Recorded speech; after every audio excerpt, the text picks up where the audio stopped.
তুমি জীবনে যত বড়ই হও না কেন, জীবনে যতই সুপ্রতিষ্ঠিত হও না কেন, তোমাকে শাসন করার অধিকার বাবা মায়ের চিরদিন থাকবে। আর থাকবে শুধু এই জন্য নয় যে ওনারা তোমাকে জন্ম দিয়েছেন, বরং বরং থাকবে এই জন্য যে এই জগৎ সংসারটাকে ওনারা তোমার আমার চেয়ে অনেক বেশি দেখেছেন। তোমাকে অনেক বড় হতে হবে, তোমাকে মানুষের মতো মানুষ হতে হবে। মানুষের মতো মানুষ? তাহলে কি আমরা মানুষ নই? আমাকে বলেছিলেন যে না, মানুষ জন্মালে মানুষ হয় না, তাকে মানুষ হয়ে উঠতে হয়। আর এই মানুষ হওয়াতে আমাদের সাহায্য করেন আমাদের গুরুজনেরা। আমাকে বলতেন এই পৃথিবীতে বাড়ছে জনসংখ্যা কিন্তু কমছে মানুষ। আমি বলতাম এ কেমন কথা? তিনি বলতেন আমাকে, মানুষ যদি মানুষের মতো মানুষ হয় তাহলে শ্রেষ্ঠত্বে পৃথিবীর সব কিছুতে এগিয়ে যায়, আর যদি নিকৃষ্ট হয় তাহলে পশুত্বকেও হার মানায়। আমাকে বলেছিলেন যে কখনো শুনেছো যে একটা বাঘ সমস্ত বাঘ সম্প্রদায়কে মেরে ফেলছে? কখনো শুনেছো একটা হাতিকে 10-12 টুকরো করে ফেলে দিয়েছে? না, কিন্তু মানুষে করে। সেই জন্যই বলেছিলেন যে মানুষ নিকৃষ্ট হলে পশুত্বকেও হার মানায়। যাই হোক, আপনারা ভাবছেন এই কথাগুলো কে বললো আমাকে? এই কথাগুলো আমাকে বলেছিলেন আমার বড়দা, আমার বড় ভাই সাহেব। আমরা তখন হোস্টেলে একসঙ্গে পড়াশোনা করতাম। আমার দাদা আমার চেয়ে 5 বছরের বড় ছিলেন, কিন্তু পড়তেন মাত্র 3 ক্লাস উপরে। না, তিনি সেই বয়সেই পড়া শুরু করেন যখন আমি করি। কিন্তু বিদ্যার্জনের এই মহৎ কাজটার ক্ষেত্রে না, তিনি আবার এই তাড়াহুড়ো করা পক্ষপাতী ছিলেন। যার উপর তার আকাশচুম্বী প্রাসাদ দাঁড়াবে সেই ভাবনার ভিত্তিকে তিনি খুব শক্ত করে নিতে চাইতেন। তাই ওই 1 বছরের কাজ 2-3 বছরে সারতেন। তিনি মনে করতেন যে ভিত যদি মজবুত না হয় তাহলে বাড়ি টেকসই হবে কি করে। আমি ছোট, বয়স তখন 14 বছর, তিনি বড়, বয়স 19 বছর। আমার সমস্ত ব্যাপারে খেয়াল রাখা এবং সাবধান করার পুরো অধিকার তার ছিল। আর আমার ভদ্রতা ও সজ্জনতা এমনই ছিল যে তার আদেশকে আমি আইন বলে মান্য করতাম। তিনি প্রচুর পড়াশোনা করতেন। সম্ভবত মস্তিষ্ককে বিশ্রাম দেওয়ার জন্য কখনো খাতায় বইয়ের পাতার মার্জিনে পাখি, কুকুর, বেড়াল এসবের ছবি আঁকতেন। কখনো বা দেখতাম একটি বাক্য সুন্দর অক্ষরে বারবার নকল করতেন। কখনো বা দেখতাম একটি শব্দ 10-20 বার করে লিখে ফেলছেন। আমি অনেক চেষ্টা করেছি এসব ধাঁধার রহস্য ভেদ করা, কিন্তু পারিনি। আর তাকে জিজ্ঞেস করব, না, সেই দুঃসাহস আমার কোনোদিনই হয়নি। এদিকে আমার পড়াশোনায় একেবারে মন বসতো না। ওই 1 ঘন্টা বই নিয়ে বসাও মানে পাহাড় বলে মনে হতো। সুযোগ পেলে হোস্টেলের বাইরে মাঠে খেলতে চলে যেতাম। কখনো কাপড় ছুঁড়তাম, কখনো কাগজের প্রজাপতি তৈরি করে ওড়াতাম। কিন্তু ঘরে ঢুকতাম যখন, তখন সে বড়দা সে রুদ্র রূপ দেখে আমার প্রাণটা শুকিয়ে যেত। বড়দা সবসময় একটাই প্রশ্ন থাকতো, কোথায় ছিলে?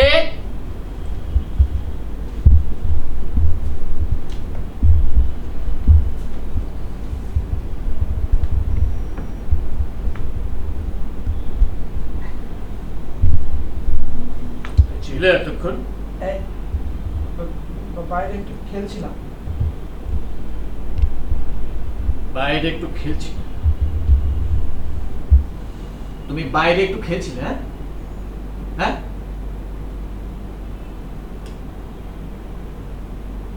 তুমি কি ভুলে গেছো যে তুমি এখন ছাত্র?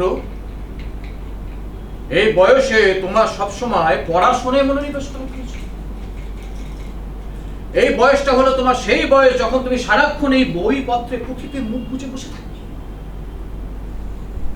সেখানে তুমি বাইরে খেলছিলে। আচ্ছা আচ্ছা, পণ্ডিত মানুষ দেখেছি যারা ভালো করে ইংরেজি বলতে পারেন না, পড়তে পারেন না, লেখা অচেত ধরে দূরের কথা। তুমি কি করে ভেবে নিচ্ছ যে এইভাবে সারাদিন বাইরে খেলাধুলো করে তুমি পরীক্ষায় পাশ করে যাবে? আমার তো 1 বছর লেগে যায়, পাশ করতে পারি না, আর তুমি এইভাবে খেলাধুলো করে পাশ করে যাবে? এই যে এই চারিদিকে এত খেলা হয়, মেলা হয়, জলসা হয়, কোনদিন দেখেছো আমি সেসবের সঙ্গে যুক্ত হয়েছি? রাস্তা দিয়ে যখন ফিরি আমি ওই খেলা হোক, জলসা হোক, যাই হোক কেন না, আমি সেদিকে মুখ ফিরেও তাকাই না, সোজা বাড়ি চলে আসি আর ওই বইপত্রের মুখ গুছি।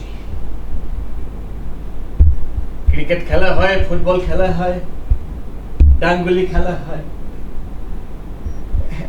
খেলে সবাই আমি দেখি, কিন্তু আমি তো ওদিকে যাই না, আমি বাড়িতে আসি। সারা দিন রাত এই বইয়ের মধ্যে মুখ বুঝে বসে থাকি সারা দিন রাত। দেখো দেখো দেখো, রাত জেগে জেগে শরীরের রক্ত সাদা হয়ে গেছে, সাদা। চোখের কোনায় দেখো, যে দেখো দেখো দেখো, কালি পড়ে গেছে চোখের কোনায়। পাস করতে পারি না তা।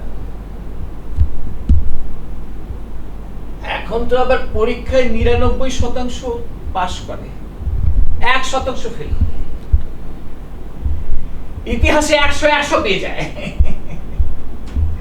মনে করো তোমাকে লিখতে বলা হলো পলাশীর যুদ্ধ সম্বন্ধে লেখো 20 নম্বর। সে ছাত্র এমন লেখা লিখেছে যে মাস্টারমশাই খুঁজে খুঁজে বের করেও একটা মানে ভুল বের করতে পারেনি, 8 নম্বর পর্যন্ত কাটতে পারেনি, এত সুন্দর লিখেছে যে পলাশীর যুদ্ধ দাঁড়িয়ে দাঁড়িয়ে দেখেছিল সেও হয়তো ভালো লিখতে পারবে না। মাস্টার একটা ভুল বের করতে পারেনি, 20তে 20 সব মিলিয়ে 100 দিয়ে দিয়েছে। পরীক্ষা 99% পাস করে গেছে, 1% ফেল, 101 জন ফেল। সেটা আমি ফেল করেছি। বাবা ছোটবেলায় আশীর্বাদ করেছিলেন মাথায় হাত দিয়ে, 100তে 1 জন হয়ে ওঠো। আমি 100তে 1 জন হয়েছি, এটা আমার গর্ব। বাবা অহংকার হয়েছে। তুমি সারাদিন খেলাধুলো করে বেড়াচ্ছ, এইভাবে ভাবছো পাস করে যাবে। কি সুন্দর গর্ব সহকারে বললে, তাই না? একদম গর্ব সহকারে একদম বুকটা ফুলিয়ে নিয়ে বাড়িতে একটু খেলছি।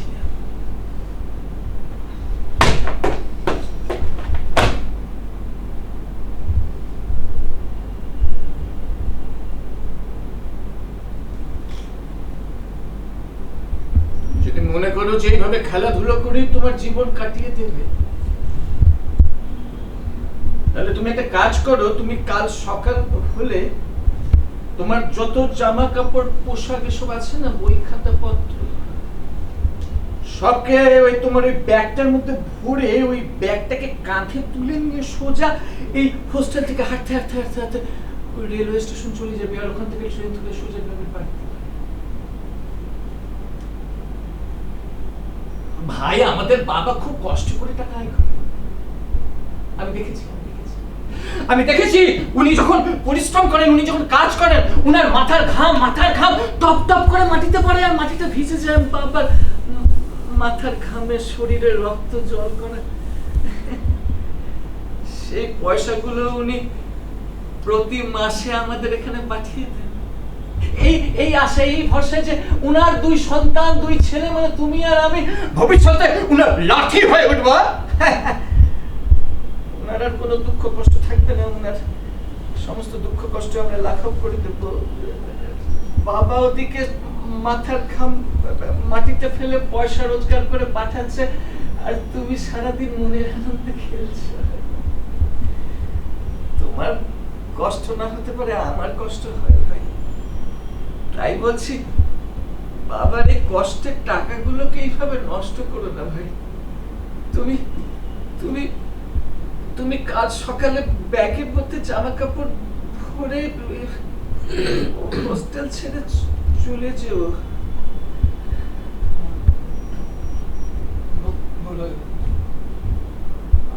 আমার ভুল হয়ে গেছে বড়টা। আমি কাল থেকে আর খেলতে যাব না। আমি সারাক্ষণ শুধু পড়াশোনা নিয়েই থাকবো।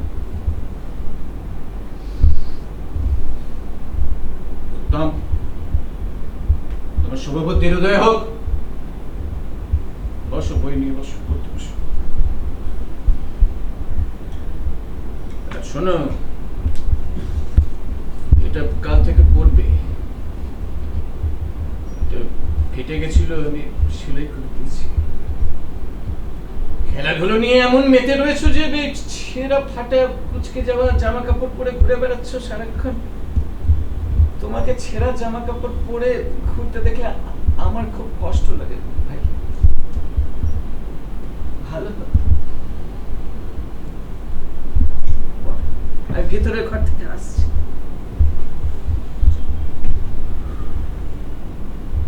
না, কাল থেকে কোনো খেলাধুলা নয়।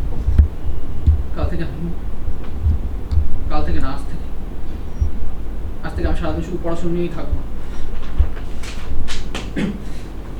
সাহিত্য ক্ষেত্রে আপনার 1971 সালে ঝড় ও প্রণালীতে ডালপালা ভাঙা আর এক ঋতু টপগ্রন্থ দিয়ে এই কবিতা ছাড়া উপন্যাস। না, প্রথমে একটা রুটিন তৈরি করে নেওয়া যাক।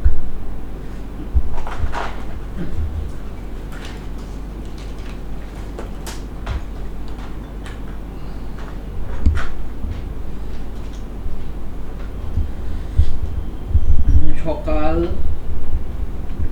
6টায় ঘুম থেকে উঠে হাত মুখ ধুয়ে খাবার খেয়ে পড়তে বসে যাওয়া। 6টা থেকে 7টা ইংরাজি, 7টা থেকে 8টা ভূগোল, 8টা থেকে 9টা ইংরাজি গ্রামার, 9টার সময় স্নান করে খাবার খেয়ে বিদ্যালয়ে যাওয়া। বিদ্যালয় থেকে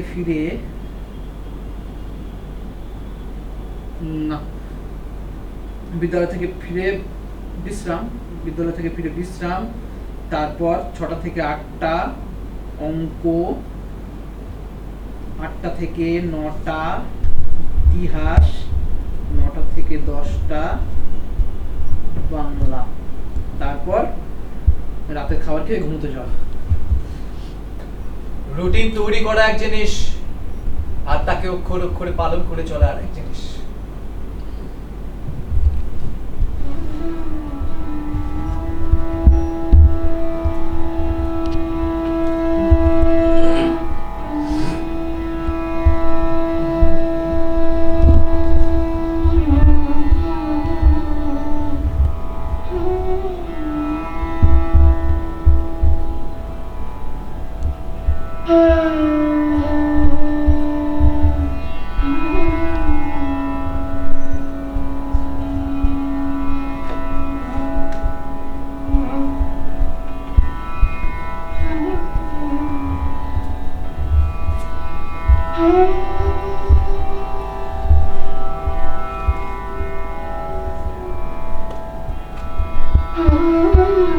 রুটিন তৈরি করা এক জিনিস, আর তাকে অক্ষর অক্ষরে পালন করা আর এক জিনিস। সত্যি তো, প্রথম দিন থেকেই আমার রুটিনের অবহেলা শুরু হয়ে যেত।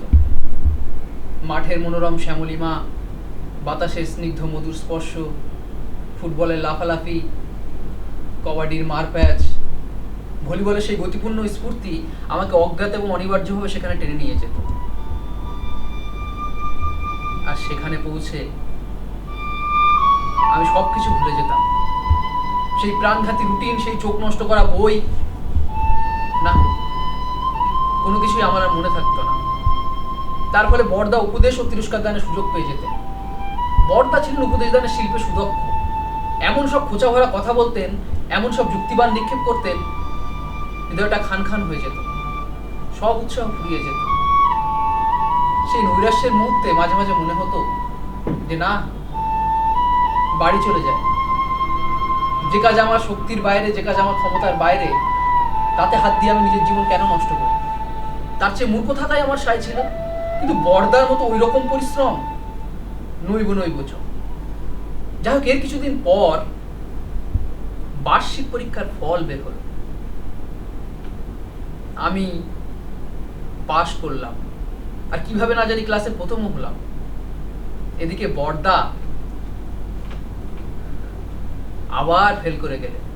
ইচ্ছে হলো বড়দাকে এক হাত নিই, মনে হয় বলি আপনার সে কঠোর তপস্যা কোথায় গেল? আমাকে দেখুন, মনের আনন্দে খেলাধুলা করে সেদিন ক্লাসে প্রথম হয়েছে। কিন্তু তিনি এতটা দুঃখী ও উদাস ছিলেন যে সহানুভূতিতে মনটা ভরে গেল। তাই তার এই কাটা ঘায়ে নুনে ছিটে দেওয়াটা না বড্ড লজ্জার মনে হল। এদিকে আমার নিজের প্রতি খুব গর্ব, আত্মসম্মান বোধ যাবে। বড়দার সেই দাপট আমার উপর আর রইল না। এবার মনের আনন্দে খেলাধুলা যোগ দিতে লাগলাম। বড়দা যদি কিছু বলতে আসেন তো পরিষ্কার পরিষ্কার ওনার মুখের ওপর বলে দেবো, আপনি আপনার রক্ত জল করে কোন কেল্লাফতে করেছেন যে আমাকে বলতে আসছেন? আমাকে দেখুন। কিন্তু এসব কথা বলার দুঃসাহস আমার কোনোদিনই ছিল না।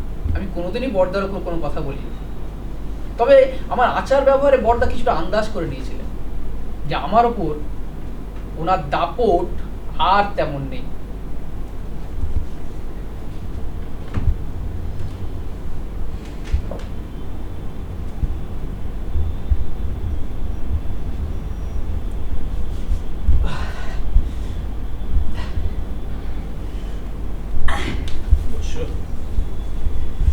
অনেকক্ষণ ধরে তোমার জন্য খাবার নিয়ে অপেক্ষা করছি, তুমি তো জানো তুমি না আসা পর্যন্ত আমি খাই না। খাবারটা খেয়ে নাও, ঠান্ডা হয়ে গেছে, অনেকক্ষণ ধরে বসে আছি। খাবারটা ভালোই করেছে। যে বছর পরীক্ষায় পাশ হয়ে তোমার দেখছি খুব অহংকার বেড়ে গেছে, মাটিতে পা পড়ছে না, তুমি উড়ে উড়ে যাচ্ছ একদম এরোপ্লেনের মতো। ভাই অহংকার করলে তো জীবনে সবকিছু গেল। হ্যাঁ বুঝলে, অহংকার অনেক বড় বড় মানুষের পতন ঘটিয়ে দিয়েছে।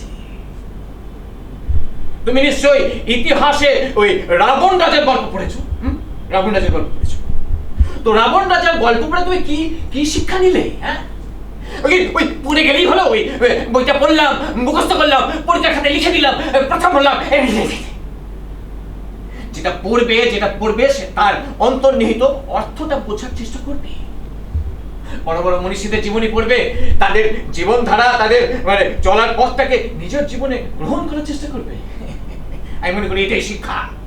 ওই মুখস্থ করে গেলাম, লিখে দিলাম, ওটাকে শিক্ষা বলে মনে করি না।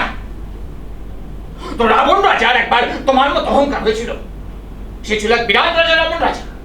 মানে একদম এই ধরিত্রী, এই পৃথিবীর তিনি সম্রাট ছিলেন। তাকে বলা হতো চক্রবর্তী সম্রাট। চক্রবর্তী সম্রাট কি জিনিস জানো? আসলে চক্রবর্তী সম্রাট হলো রাজাদের রাজা। দেবতারা পর্যন্ত তাকে কর দিতেন। রাবণের একবার এরকম অহংকার হয়েছিল, একদম ভেবেছিল যে বিরাট কিছু হয়েছে, আমাকে কি করবে একদম। সে এমন অবস্থা হলো যে পুরো বংশ ধ্বংস হয়ে গেল। মরার সময় এই এক গ্লাস জল দেবার লোক পর্যন্ত বংশে বাকি রইল না। খাবারটা খেয়ে নাও, ঠান্ডা হয়ে যাবে, অনেক পড়ে আছে, মাছি উঠছে। আমিও খাই।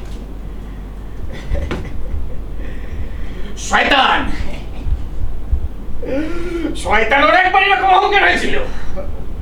সে ভেবেছিল যে তার মধ্যে এত বড় ঈশ্বরের ভক্ত আর পৃথিবীতে কেউ নেই। এই অহংকারের জন্য তাকে স্বর্গ থেকে সোজা নরকে নিক্ষেপ করা হলো। তারপরে মনে করো রোমের রাজারও একবার এরকম অহংকার হয়েছিল। শেষে রাজা থেকে ভিখিরি হয়ে গেল। শেষে একটা নোংরা কাঁথা গায়ে জড়িয়ে, হাতে একটা লাঠি নিয়ে ভিখিরির মতো ভিক্ষা করতে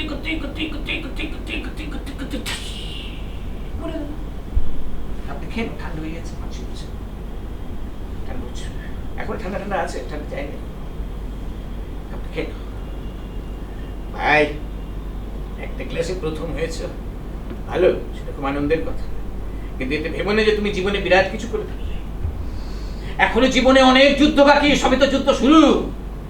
এই জীবন যে কত কঠিন, প্রতি পদে পদে বিপদ আসবে, প্রতিকূল অবস্থার সৃষ্টি হবে। সে প্রতিকূল অবস্থার সঙ্গে লড়াই করতে হবে। যদি অহংকার আসে জীবনে, যদি মনে কোনো অহংকারের সৃষ্টি হয়, যদি মাটি থেকে পা সরে যায়, তবে একটা খেলা লাগলেই পড়ে যাবে। আর যার মাটিতে পা আছে, যে মাটির সঙ্গে যার সম্পর্ক আছে, যার জীবনে অহংকার নেই, সে ধাক্কাকে পড়ে যাবে, আবার উঠে যাবে। ভাই আমার ক্লাসে এলে তোমাকে অনেক কিছু পড়তে হবে। এখন বললাম না, অনেক কঠিন লড়াই বাকি। মনে করো তোমাকে ইংরেজি পড়তে হবে। ইংরেজি অত সহজ জিনিস নয়, ইংরেজি গ্রামার খোদা জানে, খোদা, সে তো খোদাই পারে একদম রহস্যের উন্মোচন করতে। তারপরে ধরো ইতিহাস, ইতিহাস, ইতিহাসে ধরো 8টা চার্লস রয়েছে, 8 জন চার্লস রয়েছে। এবার তুমি মনে করো পরীক্ষার খাতায় মানে নিয়ে পরীক্ষা হলে বসে আছো, এবার তুমি দ্বিতীয় চার্লসের জায়গায় ভুল করে চতুর্থ চার্লস লিখে দাও, তাহলে কি হবে বলো তো? পরীক্ষায় তুমি গোল্লা পাবে।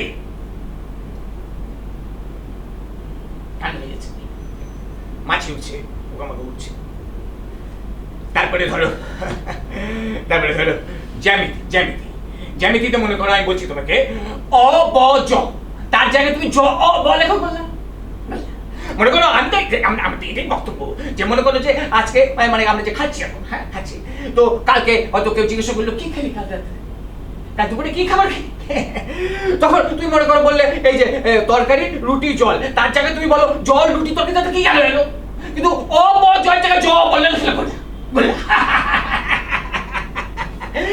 মাস্টার মশাইরা মনে করেন যে ওই যে বইতে যা লেখা আছে ছাত্ররা সেটাকে হুবহু মুখস্থ করবে, হুবহু মুখস্থ করে একদম পরীক্ষার খাতায় সেগুলোই লিখবে, একদম সেম টু সেম। আর এই মুখস্থ বিদ্যার নাম দেওয়া হয়েছে শিক্ষা।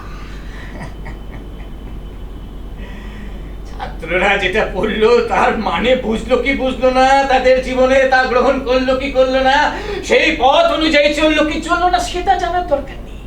শুধু বইতে যা লেখা আছে খাতায় একদম সেম টু সেম লিখে দাও, বাস বাস ফার্স্ট বাই ম্যাডাম সম্মান। তারপরে মনে করো বাংলা, আমাদের মাতৃভাষা। মনে করো যে বাংলায় একটা রচনা এসছে, হ্যাঁ রচনা এসছে যে সময়ের উপযোগিতা, সময়ের উপযোগিতা নিয়ে তুমি 4 পাতার মধ্যে লেখো। এবার মনে করো পরীক্ষা, এটা মনে করো পরীক্ষার হল মানে মানে টেবিল, এখানে এটা মনে করো খাতা, আর হাতে মনে করো পেন। এই পেন নিয়ে তুমি ভাবছো যে পরীক্ষা সময়ের উপযোগিতা তো ভালো জিনিস, যে সময়ের উপযোগিতা ঠিকঠাক মতো ব্যবহার করতে পারে সে জীবনে বড় হয়, তার অনেক নাম হয়, সে দেশ ও দশের গর্ব হয়, সে জাতির গর্ব হয়, সে খুব বড় মানুষ হয়। এইটা নিয়ে 4 পাতা কি করে লিখবো? যেটা নিয়ে 4 লাইনে লিখে দেওয়া যায়, 4 লাইনের মধ্যে লিখে দেওয়া যায়, সেটা 4 পাতা করে লিখবো। আমি মনে করি এটা সময়ের উপযোগিতা নিয়ে অপযোগিতা।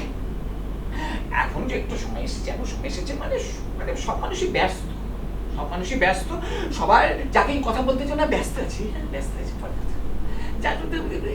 একটু কথা বলে যাবে না, ব্যস্ত আছি, সবাই ব্যস্ত। সেই সময়ে যেটা 4 লাইনে লেখা যায় সেটাকে 4 পাতা লেখানো কি আছে?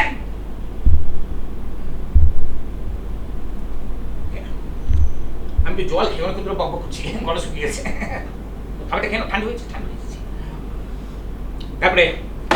তারপরে মনে করো আসল ব্যাপারটা তো বলিনি এখনো, সময়ের উপযোগিতা দিয়ে নিয়ে 4 পাতার একটা রচনা লেখো, তাও সংক্ষেপে। সময়ের উপযোগিতা নিয়ে সংক্ষেপে একটি রচনা লেখো, যেটা 4 পাতার কম হওয়া চলবে না। আমি তো মনে করি সংক্ষেপে 4 পাতা লিখে 400 পাতা লেখা।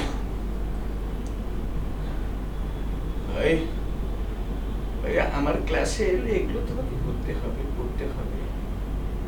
আরো অনেক কিছু আছে, ভূগোল আছে, সেগুলো নিয়ে আর বললাম না। অনেক কঠিন লড়াই এ জীবনে বাকি পড়ে যাচ্ছে ভাই। একটা ক্লাসে প্রথম হয়ে পাস করে তুমি যদি এতটা অহংকারী হয়ে ওঠো, জীবনে যখন কঠিন লড়াই লড়তে যাবে তখন অনেক সমস্যা হবে ভাই। মন থেকে অহংকারকে ত্যাগ করো, জীবনে অনেক বড় হবে। তুমি যদি জীবনে অনেক বড় হও, দেশ ও দশের গর্ব হতে না, আমার গর্ব, বাবা মায়ের গর্ব, তাই না ভাই? আর কথা বলবো না, এবার খাবারটা খেয়ে নাও, সত্যি সত্যি বলছি খেয়ে নাও। আমি এবার চুপ করলাম, আমার পেট ভরে গেছে দাদা।